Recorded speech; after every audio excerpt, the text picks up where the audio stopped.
my name is Josh Dillard, and I am co-founder of Truce Media, and I'm here with Brandon Naughton, another co-founder here at Truce, the number one co-founder at Truce. Started the whole vision, started everything here in Denver, Colorado.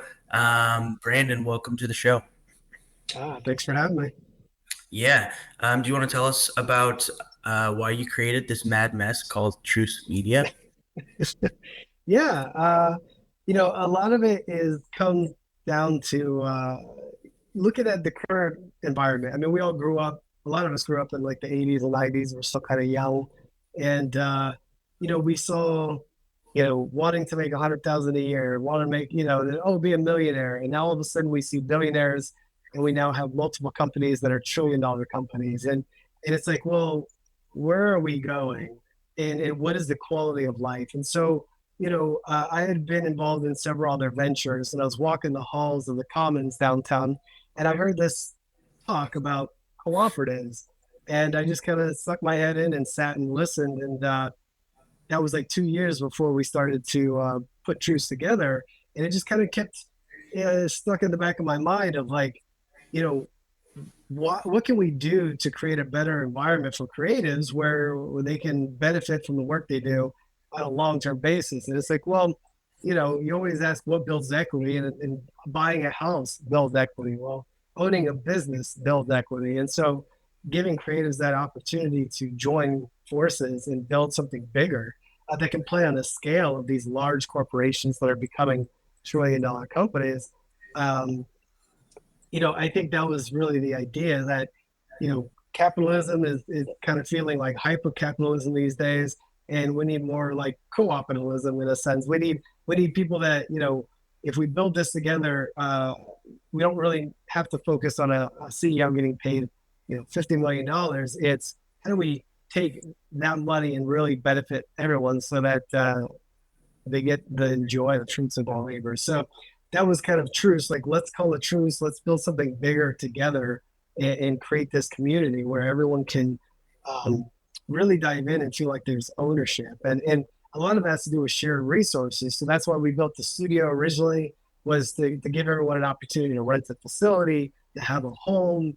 Ideally, we see Truce in the future having a studio lot with lots of companies and everyone involved, having producer offices to share the load and create something bigger on that lot. So, shared resources that way, as well as what we kind of call development to distribution. Everyone is trying to figure out, where do I get the money and how do I get the money? And then, you know, the easy part is making it. And then it's like, who's going to see this thing?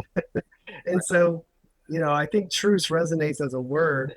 And really, I just found it in the dictionary. I was looking up, you know, synonyms and things and trying to find different words. And I saw the word truce. I was like, that feels right. Like everyone is very talented. And when you see so many talented people, and I think the frustration that most people sense and deal with on a daily basis is that, they're doing it on their own. And so we say, like, let's call this truce, and the talented people come together and do something that, generally is kind of locked off to us because, some of us might not be the most business minded people or super creative. Well, we want to have business minded people and creative people working together to create this company that's going to, I think, change the world.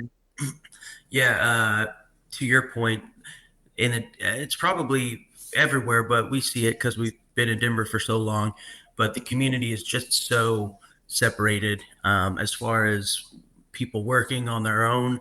And I get it. There's so many freelance. I freelanced in Denver for about 8 years, and that's how I met you. Actually, is doing some Mhm. freelance. And there's community events that people can go to. There's the other organization you're part of. What was it called again?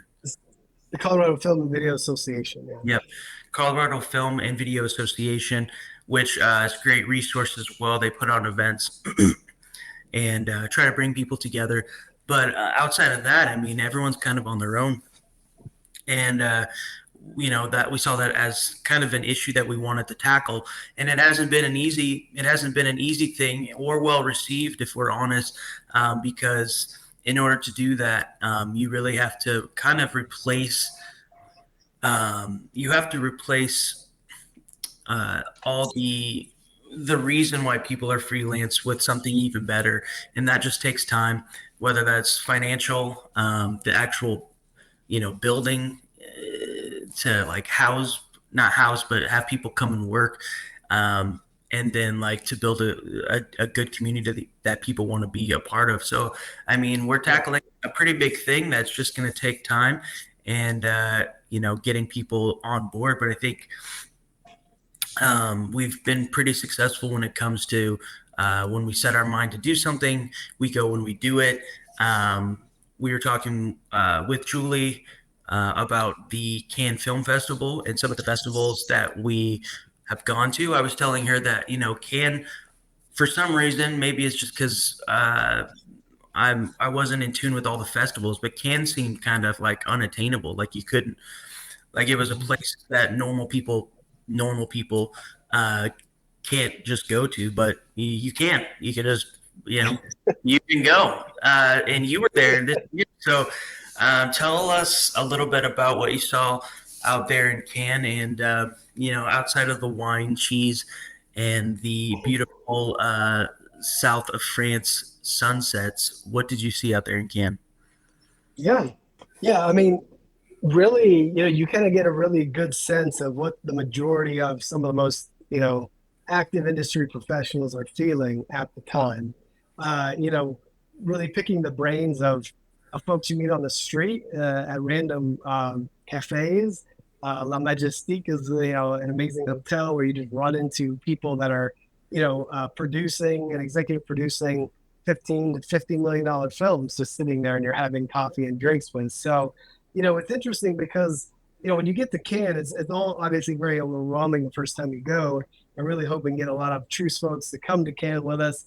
We can kind of make a big statement there that we joined forces and are making bigger things happen. But it's you know, there's the market, and the market really actually feels a lot like AFN or any other film market. Everyone's got their booths. You got the sales agents. You've got all the different distributors with the current year's product, and they're all meeting and licensing internationally. Where they're really seeing kind of the most return.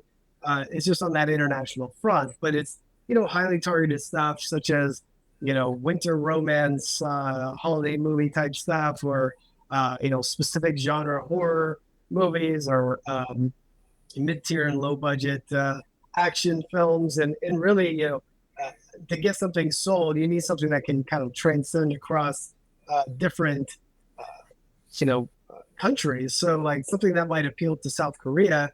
Last couple of years they've had a new franchise pop up now, based off this one character where they're showing up to theaters and they did 100 million in theatrical and gross revenue. So one film in South Korea does 100 million. It's an action film. So you're like, well, 100 million sounds pretty great for a film. Let's do that. But action tends to be more in that line as to where drama and a passion story that even a love story per se, is anyone going to show up to a theater for that? No, they're probably going to see it at home. And so the mind shift we've been saying from a lot of the executive producers we met when I got out there was, hey, those films used to be made for, let's say, 5 million, and you would put it out theatrical or into the festivals, get a little bump. You go to your windows, such as like AVOD and TVOD, SVOD, which are all the on demand rentals or purchases or even Redbox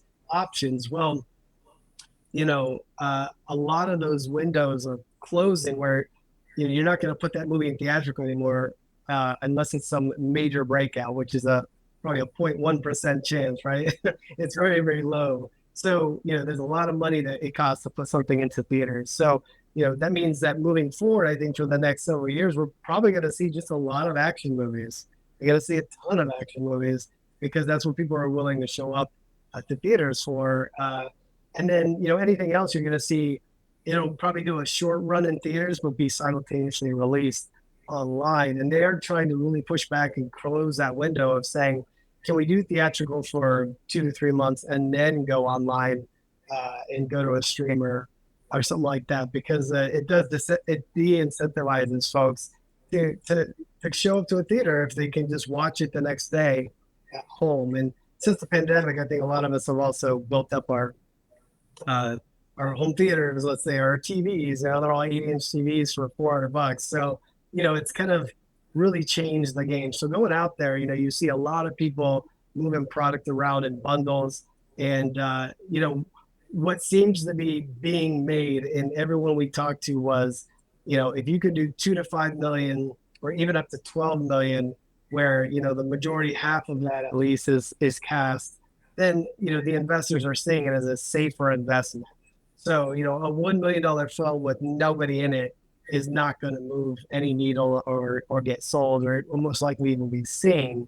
And by in the movie, we don't mean like having somebody do a cameo. They have to be on in the whole movie long enough to have their title and be followed by their audience base. So, Cannes is just it's really an environment where for that week to 10 days, you're enveloped in an atmosphere of network on an extreme scale.